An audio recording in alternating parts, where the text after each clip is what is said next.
Okay, so let's move on to the next stage then. What I'm looking to do next is to find a method to ensure when you bring the cradle down on the track, it sort of locks into position so you're not messing about trying to find the center point between the cradle and the rails of the track.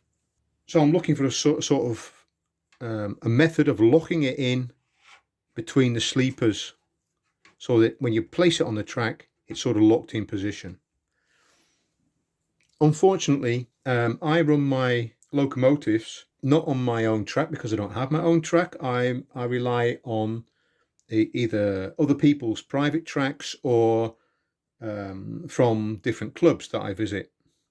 And in general, there are two different sorts of track that I can come across, and that's this one, what the Cradle is on now, that is LGB track. And at the back here, this is Marklin gauge 1.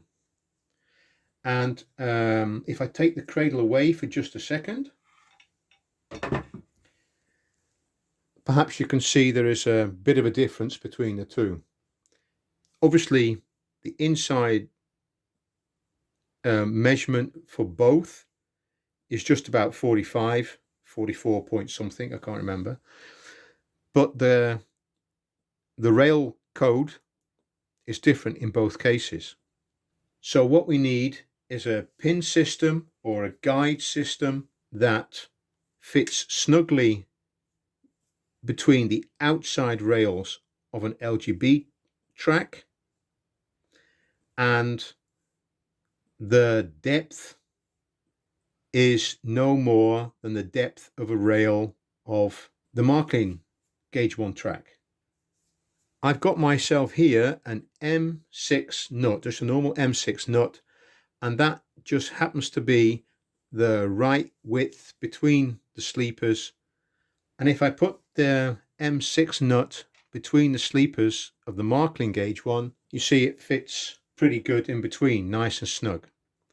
And again, with the LGB track, if I just put a bit of LGB track against it, look, if I compare it, you see it's a lot wider. So I'll just have to live with that so far as that orientation goes. So let's bring the cradle back in. So what we need to do is measure up.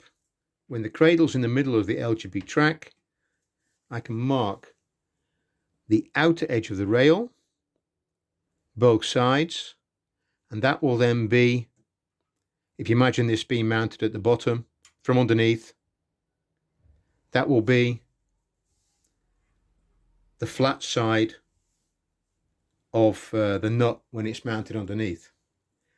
So how are we going to mount these, let's call them alignment, track alignment nuts to the underside of the cradle? It just so happens I have a couple of these screws, and if I put one of them through the middle and show you, it fits perfectly. So if I mount this screw underneath, from underneath there, wherever, and then what I'll do then, I'll just grind off any of the screw that's visible again while I'm screwing or fitting the whole thing in place. I'm going to be using epoxy glue to glue it all in place. So we'll crack on and have a look at that. So the job's done. Those alignment nuts are fixed to the underside of the cradle, and perhaps you can see on the top side here where I've ground away any of the screw that's left over. I waited 24 hours until the epoxy was absolutely completely set, and then I got to work on it. If I just hold my hand on the track and demonstrate, there's perhaps 3 or 4 millimeters play either side of the rail, which is more than enough. So there we have it. There's the 2 bolts with the flat side facing inwards. I've actually had to use a larger screw than what I first showed you to fix it to the base of the cradle, but it's doing the job, and that's fine. And just to finish off this particular part, then I'll just show you it on the other rail. Perhaps get that in front of the camera so we've got a bit of room, and then we'll just, there it is. There's also another advantage actually, just thinking about it. If you imagine the locomotive coming on and it's hitting, the wheels are hitting the edge of the base of the cradle, the nuts actually come up against the sleeper that's underneath, so that sort of helps it to steady it, if you like, when the wheels go make their first turn onto the cradle. So that's good news too. That's that job done. Let's crack on with something else.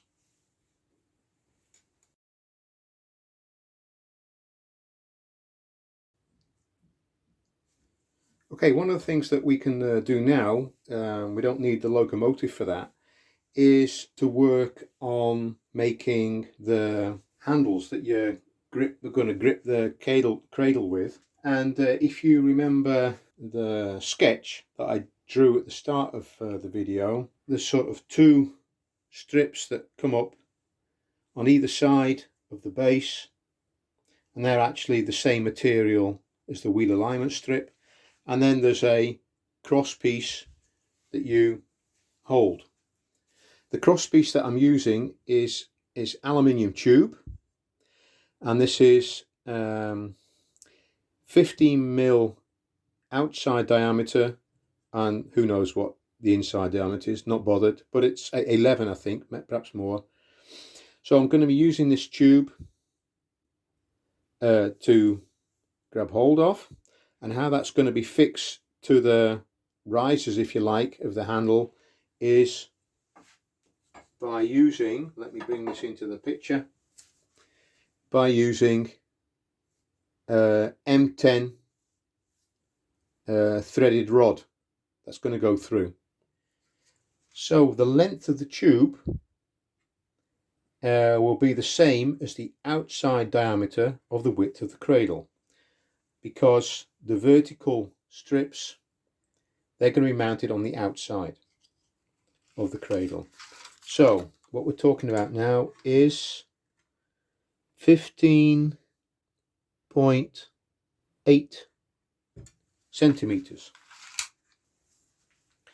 So I'm going to have to saw off for each one. It's got to be a length of 15.8 centimeters. So here are the two bits of tube that have been cut up to the right length. And what I've also done while I was at it was to make the uprights.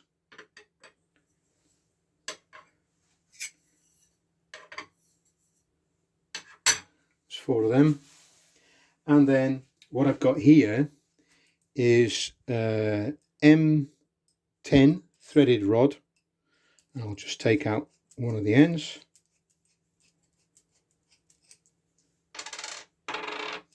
And they're going to be going through the center of the tube. I've got 2 of them. So what I'll do is I'll just make them up for you, the handles, and give you a sort of general idea where they're going to come. So there they are. I've just put a couple of clamps on each side just to show roughly where they're gonna go. Obviously I'm missing the one because I want to demonstrate something else. This rod at the top, that's fine, I can grab hold of it and everything, but it's a little bit, I want something a little bit more substantial, just a little bit more substantial, the diameter, so I can really get a good hold of it. And I'm also thinking, if I'm using this cradle in the winter, with bare hands, this might be a bit cold. So what I'm going to do with the tube is I'm going to line it on the outside with some of this aquarium tubing that I've got.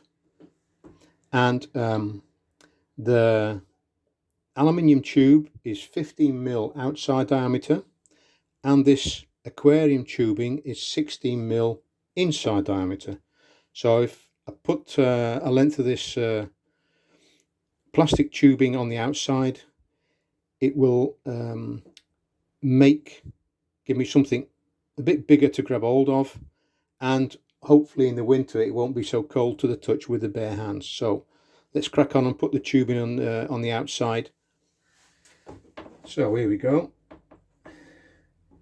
Just get it started. There you go. It's a bit tight, but that doesn't matter. And what I'll do, put it on the table and push it down. Go around.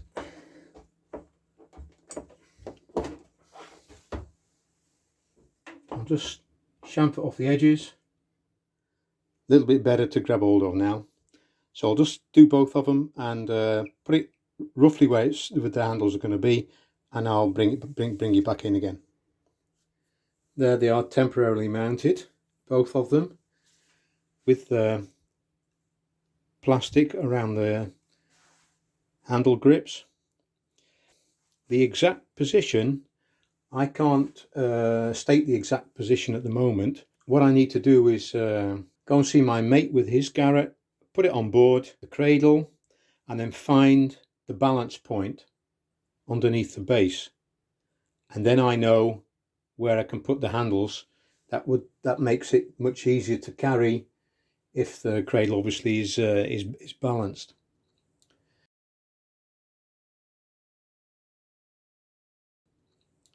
What I'm also going to do is make or fit a safety stop, and what that safety stop is somewhere here on the front end.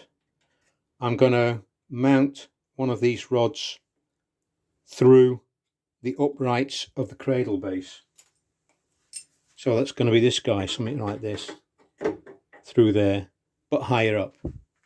So that'll be going on again with M10, and this will be something that I'll need to be able to take out each time. So I'll be using that wing nut.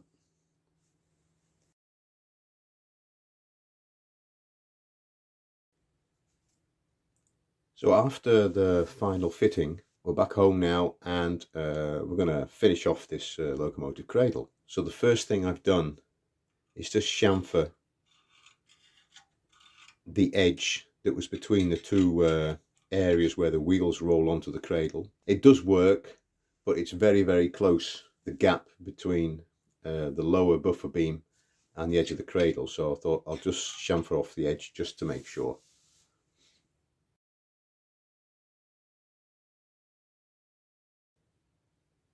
So the next job is the fitting of the safety bar.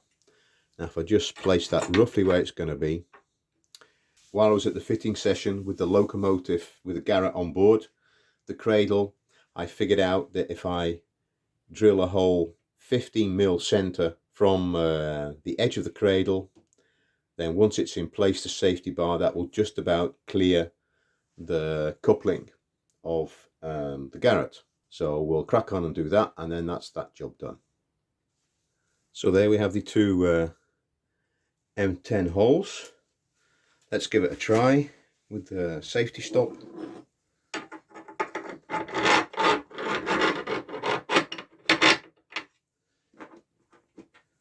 Doesn't have to be that tight fitting.